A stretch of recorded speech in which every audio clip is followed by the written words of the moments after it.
Good afternoon. 23 minutes going up to 6 o'clock. This is Nationwide at 5, and I'm Cliff Hughes. Good afternoon, Cliff. Good afternoon, listeners. I'm Ricardo Brooks. Good afternoon, Ricardo. How are you? I'm all right. Well, in our cover story, the skeletal remains of Danielle Anglin, a 29-year-old teacher at St. Peter Claver Primary and Infant School, have been found in Salt River, Clarendon. Anglin was last seen entering an InDriver service, a popular ride-hailing platform. The discovery is sparking concerns about the safety of InDriver and its users. Now, listeners, this is not the first incident involving InDrive. Last year, a driver was reported missing after his vehicle was abandoned and an investigation was launched. The recent discovery of Anglin's remains has reignited fears about the security measures in place to protect drivers and passengers. Users, is it InDrive or InDriver? InDrive, as far as I know. Okay. InDrive, yes. Users of InDrive are expressing their worries, their concerns, particularly when traveling alone or at night. They're demanding improved safety features and enhanced security protocols to prevent such incidents in the future. The police are investigating the circumstances surrounding Miss Anglin's disappearance and death. The incident has raised questions about the accountability of rideshare services such as InDrive. Joining us now to tell us more is Deputy Commissioner of Police, DCP Fitz Bailey. Good afternoon, DCP Bailey. Good afternoon to you and your listeners. Good afternoon, DCP. All right, let's start at the point of the suspect you have in custody. Who is this man? Well, I'm not going to name the individual at this time, but what I will say is that the person was arrested and charged and convicted for sexual offenses in Jamaica as well as Antigua. So, when was that? In 2015, he was charged in Jamaica. I don't have the exact date for the Antigua offenses, but I know that he was charged and convicted and then deported back to Jamaica. Oh, that was in Antigua in 2015 and then deported to Jamaica. No, Jamaica in 2015. 2015. But he was also charged. Yes. So hold on, how many? But he was charged in Antigua. So he was sent to prison in 2015 in Jamaica. Yeah, he was charged in Jamaica in 2015. And convicted? Yeah, for sexual. That's my information, and convicted. So I'm not certain the duration of his prison sentence, but I'm aware of that. Oh, so he spent time in Jamaican prison. Yes. And when was he released? Do you know? I really don't have those details. Mm-hmm. And can you confirm that he was driving an InDrive service when Teacher Anglin boarded that car? Yeah, that's my information.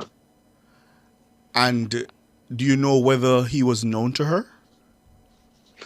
Well, we have not established that, but he claimed to have known her, but we do not believe it based on our investigation. Mm-hmm. And you mentioned that she may have been murdered that same day. So, according to what you've been able to piece together so far, he picked her up from her home and took her to Clarendon? Took her to Clarendon. That's exactly what he did. And when we look at the timeline, based on our investigation, we saw the movement of the vehicle at different locations. And based on the information we got from our CFCD, Cyber Communication Forensic Division, mm-hmm. it matches the time that we saw the movement of the vehicle from the location to Clarendon. Mm-hmm. And at any point, was there any distress signal, call, message from the teacher? No, we are not aware of that. The last, as I said, the last time contacts were made towards phone was when she was in Clarendon, based on our investigation. So how did you crack the case? What did it for you?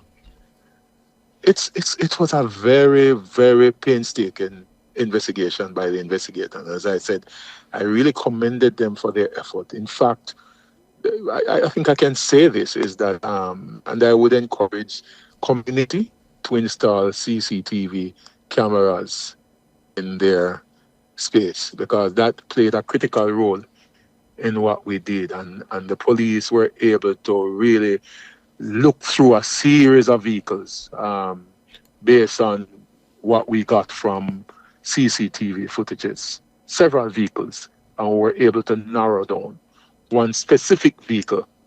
And when that was done, we engaged in investigation around that vehicle and was able to identify the person.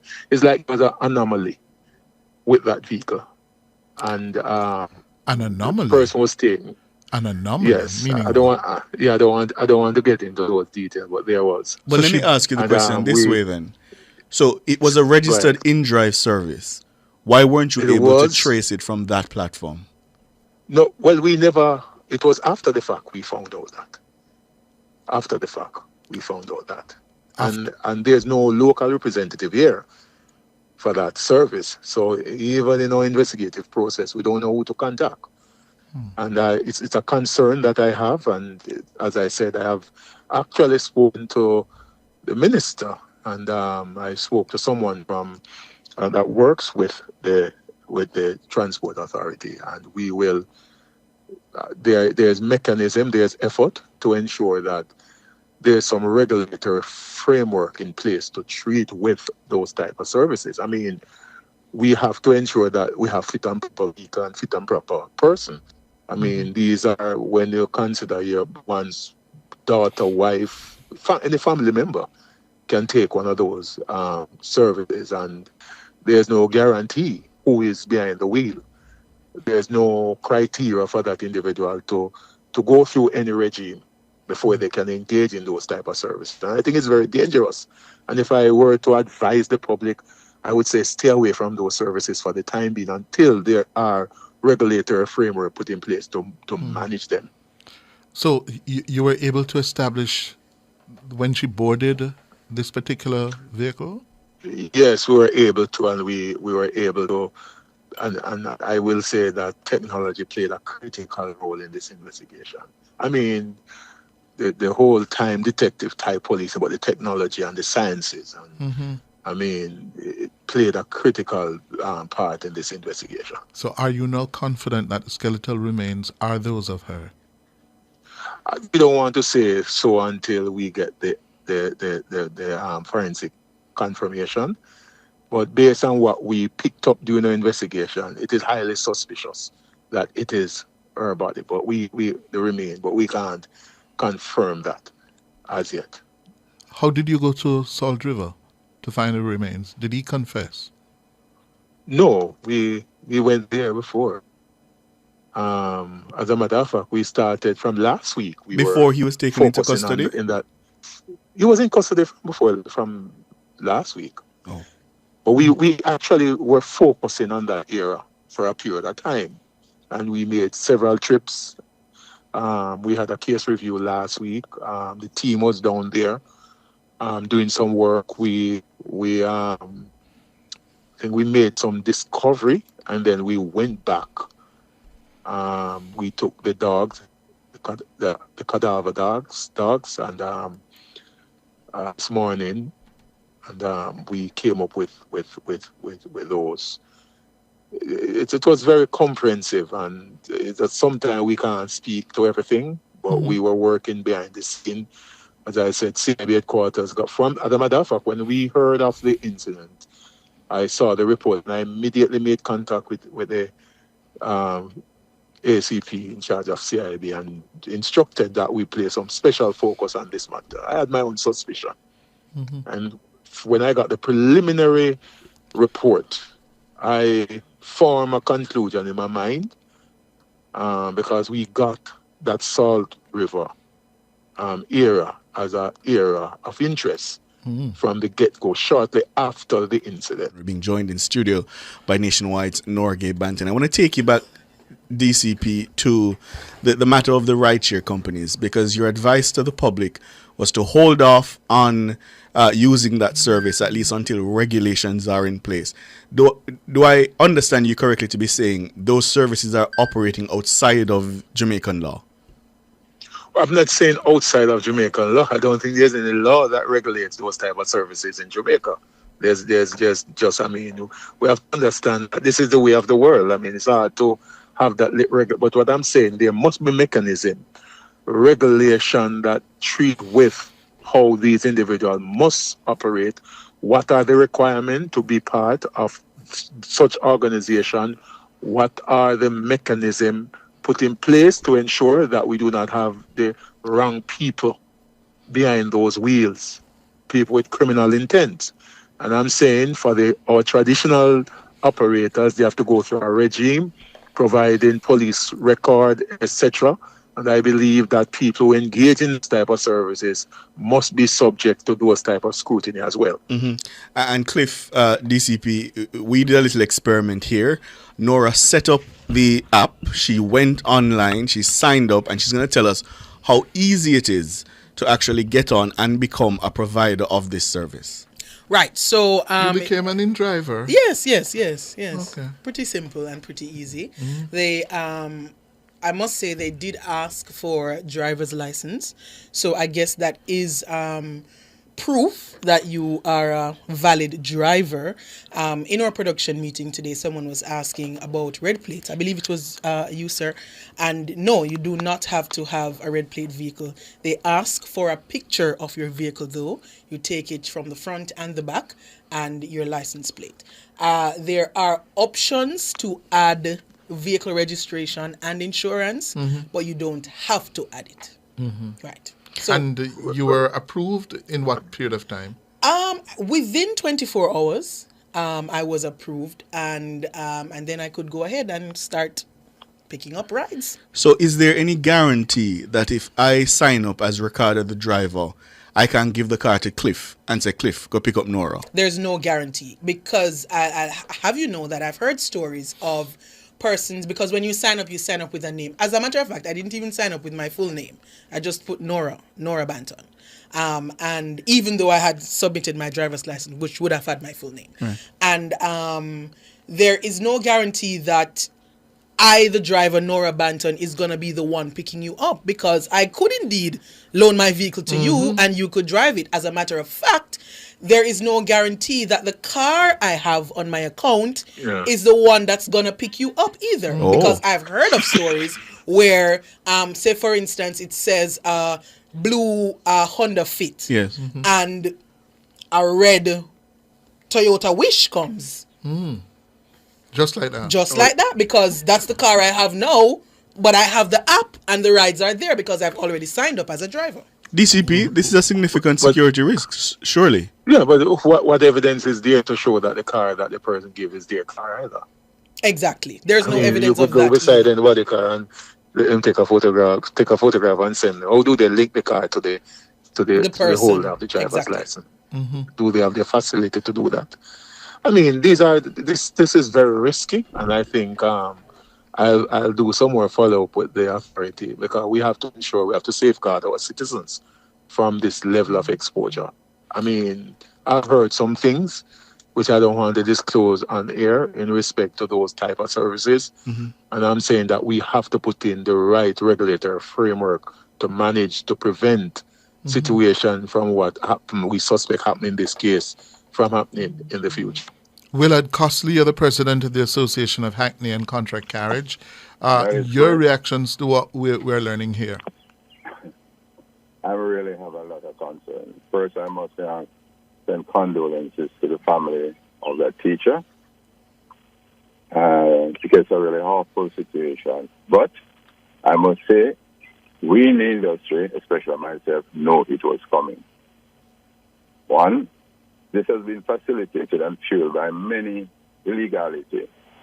I recall that when it came here, I went to a particular insurance company who was actually writing insurance for those persons to operate in Jamaica.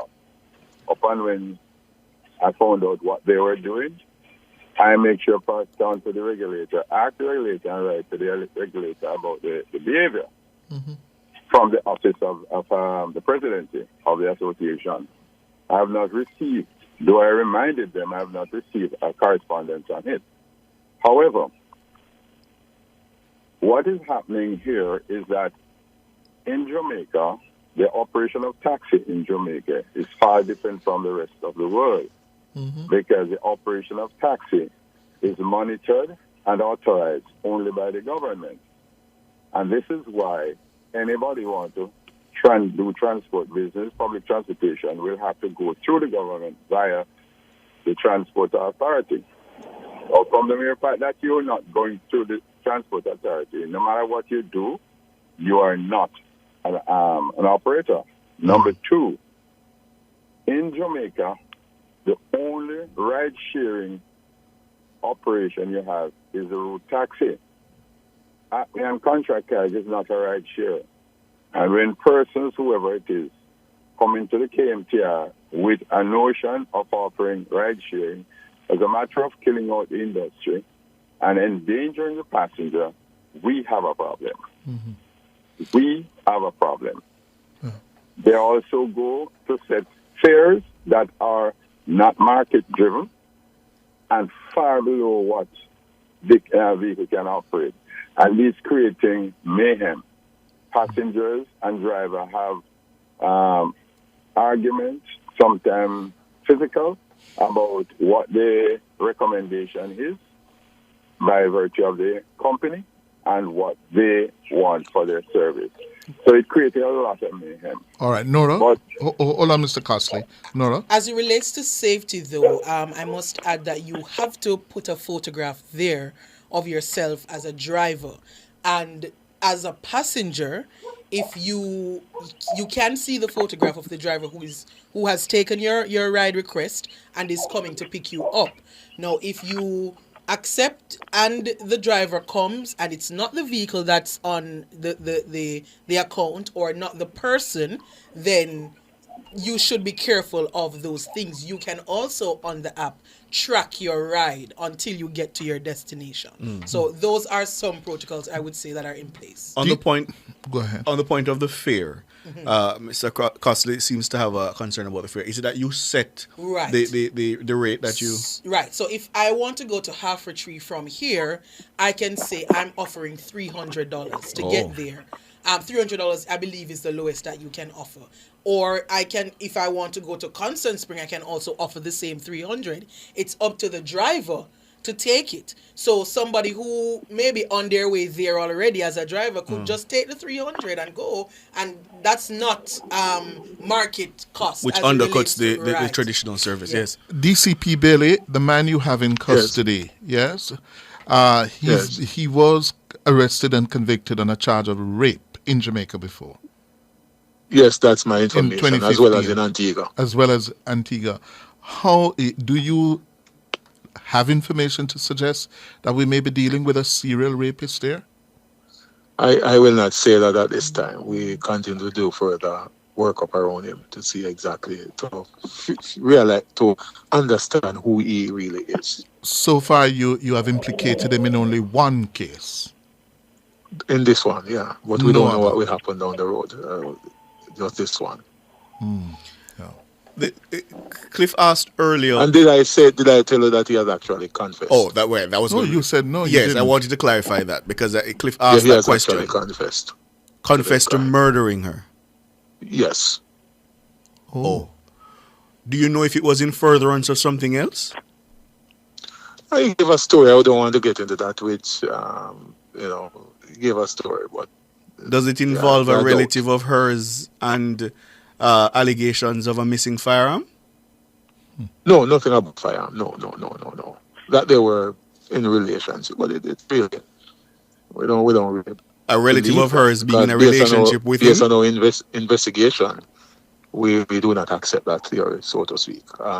We have evidence to show that, for example, the vehicle was in that area just for the first time. So if there was a relationship, there would be evidence of the vehicle traversing that specific area more than once. Mm-hmm. So tonight, DCP Bailey, your word to potential users of the so-called ride-share or ride-hailing services: don't.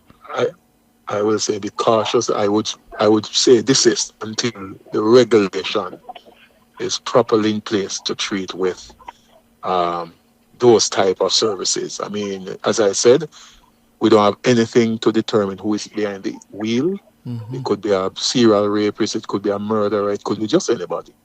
The regular taxi service in Jamaica, those taxi drivers have to go through a regime to verify who they are, to establish fit and proper. Yes.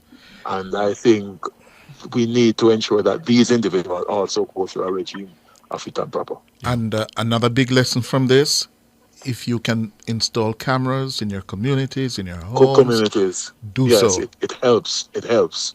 And I would encourage communities to come together. You have your association and ensure that you put appropriate cameras, not just at your home, but in your immediate space, your entrance to your community, etc. It helps. Yes. It helps. Thank you very much, Deputy Commissioner in charge of Crime, Fitz Bailey, Willard Costley of the Hackney Carriage Association, You're welcome. and freelance InDrive. Moonlight. We should tell the listeners. We should tell the listeners, Cliff, Nora-Gaye, Banton. that we are scheduled to be joined tomorrow by the regulator, the Transport Authority. We did invite them to this conversation. We were told the Minister of Transport will make his contribution to the sectoral debates tomorrow, and he's expected to address this matter. So Okay. we'll hear from the regulators tomorrow.